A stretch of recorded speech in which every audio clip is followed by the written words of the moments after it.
Hello, my name is Donna Payne, and I'm taking CST 100, Principles of Public Speaking, and I would like to thank my family for coming to listen to my speech today.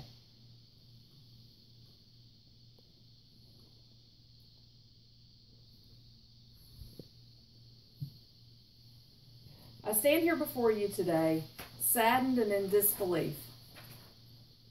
Today we are here to honor not only a huge part of our Southern heritage, but something that is so very near and dear to my heart.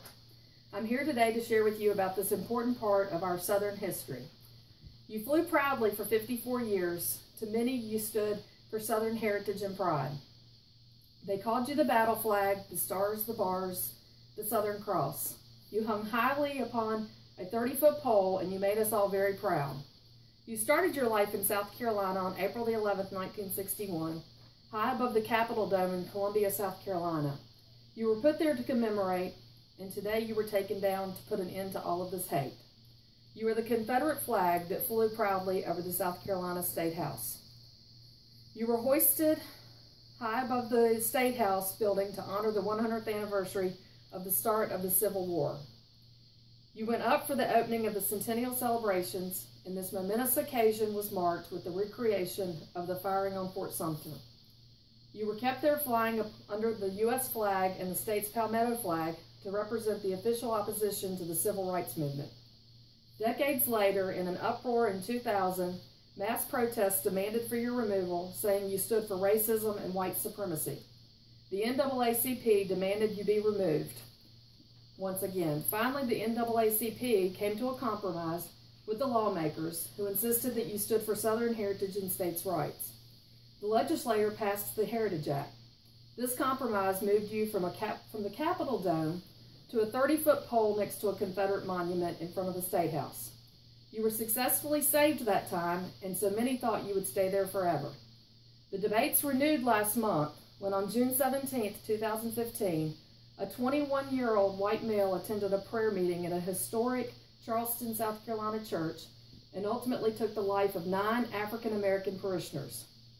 This racially motivated attack triggered a national wave of sympathy and outrage after pictures quickly surfaced showing the 21-year-old male wearing something that resembled very closely to you. This useless act of hate is what ultimately brought about your demise. The act of this one young man renewed the calls to have you removed. Just 4 short days after these murders, Governor Nikki Haley from South Carolina spoke out and said it was time to lower you down and attempt to bring peace to this great nation. Haley, who had supported you before the shootings, said she had had a change of heart after the shootings. She could no longer ignore the pleas of so many who wanted you taken down.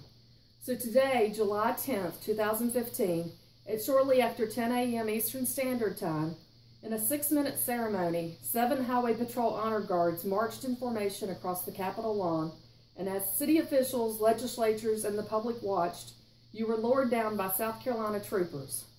The crowd cheered USA and chanted, "Na na na na, na na na na, hey hey hey, goodbye." You are now in your final resting place of the Confederate Relic Room and Military Museum in Columbia, South Carolina. There you will remain in a multi-million-dollar shrine that lawmakers have promised to build as a part of a deal to get the bill passed removing you. There are those of us that thought this day would never happen. My dear Confederate flag, who flew so proudly over the South Carolina State Building, you will be missed. We will meet again one day, my friend, when we come to visit you at the museum. Thank you.